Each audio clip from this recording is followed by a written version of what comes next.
আমরা বাহির বাড়ির দিকে যাচ্ছি, দুই পাশে ক্ষেত, মাঝখানে রাস্তা, এক পাশে গরু ঘাস খাচ্ছে, দারুণ সুন্দর পরিবেশ।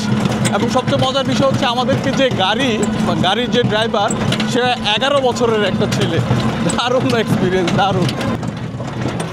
এই পাশে ধানের ক্ষেত, এই পাশে দেখেন সবাই ধান প্রস্তুতে ব্যস্ত, ধানের প্রসেস করছে, এই ধান গোলাজাত করবে। এই পাশে দেখেন এই যে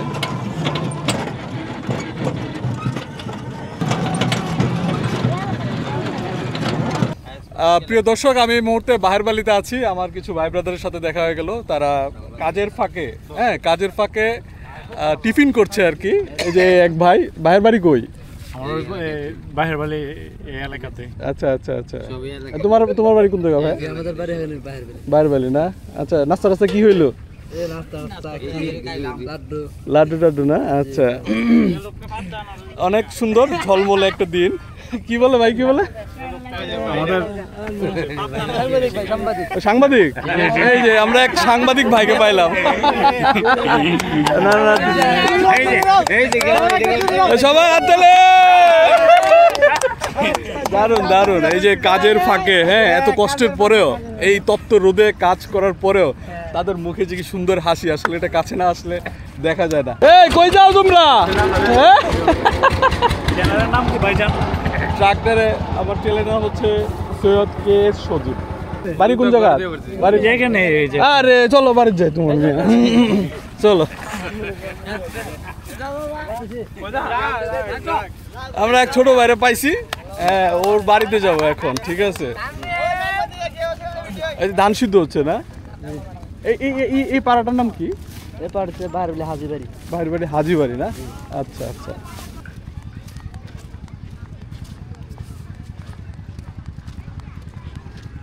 এখানে আপনারা দৃশ্যটা শুধু দেখছেন, আমি কিন্তু একটা ঘ্রাণ পাচ্ছি, ধান সিদ্ধ করার একটা ঘ্রাণ, তারপরে বনের একটা ঘ্রাণ।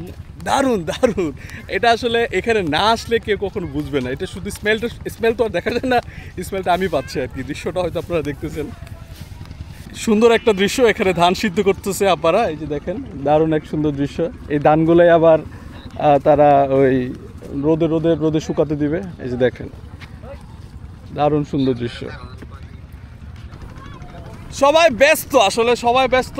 তারপরে অনেকে এসে কথা বলছে, ভালোবেসে কথা বলছে, কিন্তু সবাই ব্যস্ত। এই ব্যস্ততার মধ্যে আসলে বিরক্ত করা যায় না। এই ঘাটের মধ্যে একটা নৌকা বাঁধা, সবাই ভীষণ ব্যস্ত। আর এই সময়টা আসলে নাস্তার সময়, সবাই বিভিন্ন ধরনের নাস্তা করছে। কেউ দোকানের খাবার খাচ্ছে, কেউ ঘরের বানানো পিঠা খাচ্ছে। হ্যাঁ, এক বিশাল উৎসব। ধান তোলা মানে বিশাল উৎসব। এক ভাই যেটা বললো, আর কিছুদিন আগে আসলে আরও সুন্দর সুন্দর জিনিস পেতেন, এই জিনিসগুলো বললো। যাই হোক, আমরা হয়তো অনেক কিছু মিস করছি, কিন্তু যা পাইছি তাও অনেক কিছু। দেখেন, এই যে বনের লাশ, এগুলো একটা সময় ঘরের ভিতরে মানে বাড়িতে নিয়ে যাওয়া হবে, কারণ এখানে অস্থায়ীভাবে দেয়া। কিছুদিন পরে বর্ষার জন্য এগুলো এখান থেকে নিয়ে তাদের বাড়িতে স্থায়ীভাবে, আমরা বলি লাশ দেয় আর কি, লাশ এগুলো দিবে। তাদের গরু বা গৃহস্থলী যে পশুগুলো আছে, গরু ছাগল, এগুলো খাবে। প্রিয় দর্শক, আমি এই মুহূর্তে বাহিরবালি শেষ প্রান্তে আছি। শেষ প্রান্তে আসলে এই উচ্চ বিদ্যালয়টা দেখা যায়, এবং আমরা অনলাইনেও অনেকবার দেখেছি যে নদীর মাঝখানে একটা সুন্দর হাই স্কুল। এই হাই স্কুলটা আসলে শুধু স্কুলই না, দুর্যোগকালীন একটা আশ্রয় কেন্দ্র হিসেবে ব্যবহার করা হয়। চমৎকার একটা স্কুল। এটা বর্ষায় আসলে চতুর্দিকে যখন পানি হয়ে যায়, তখন এর সৌন্দর্য আরও বেশি বৃদ্ধি পায়। এত সুন্দর একটা রাস্তা, পানি গিয়ে মানে পানির প্রবাহের কারণে রাস্তাটা ভেঙে গেছে, যে কারণে একটা অটো ডিরেক্ট ওই মাছচরে ঘাট পর্যন্ত যেতে পারে না, বা বাহিরবালির যে শেষ ঘাট মানে মাছচর যাওয়ার জন্য বা দিলালপুর যাওয়ার জন্য, সেই ঘাট পর্যন্ত যেতে পারে না, শুধু এই জায়গাটার জন্য। মানে সুন্দর একটা রোড, এই যে এই রোডটা ওইদিকে গেল, কিন্তু এই অংশটার জন্য শুধু ঝামেলা। তো পরিচিত মানুষ থাকলে এই সুবিধা, আমাদেরকে উনি নৌকা ব্যবস্থা করে দিছে। আমরা এই নৌকা দিয়ে আমরা বাহিরবালি স্কুলের কাছে যাবো আর কি। ও,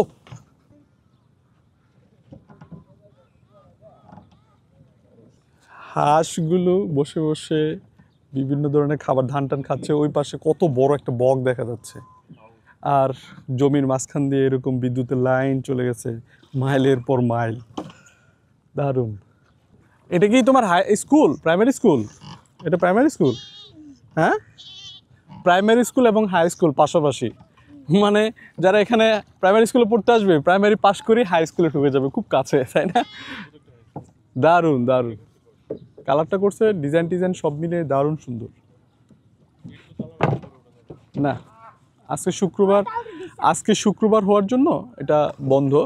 স্কুল ডেতে বা রবি সোমবারে আসলে হয়তো এটা খোলা পাওয়া যেত।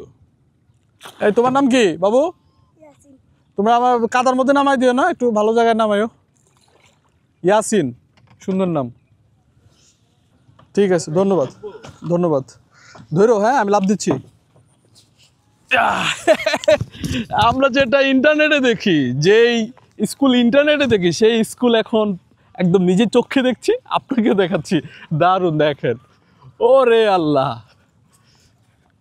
কালারটা অ্যান্টিক একটা কালার। ওই যে কার্জন হলটা আছে না, ওই ভবনের কালারের মতো দারুণ সুন্দর একটা কালার। এবং উপরের অংশ বাগান করা, বিভিন্ন ধরনের ফুলের গাছ লাগানো আছে, দারুণ সুন্দর একটা জায়গা। আসলে এখানকার মানুষের জীবন যে কতটা সংগ্রাম করতে হয়, মানে কতটা সংগ্রামপূর্ণ জীবন, আসলে এখানে না আসলে বোঝা যায় না। মানে এই যে একটা জীবন বছরের পর বছর চলছে, আসলে এটা ভাবলেও আসলে আমরা আসলে অবাক হই, বা এটা হৃদয় বিদারক একটা ব্যাপার কি। তাও আমি বাহির বাড়ি থেকে বিদায় নিচ্ছি, দেখা হবে পরের গ্রাম থেকে, পোড়াকান্দা।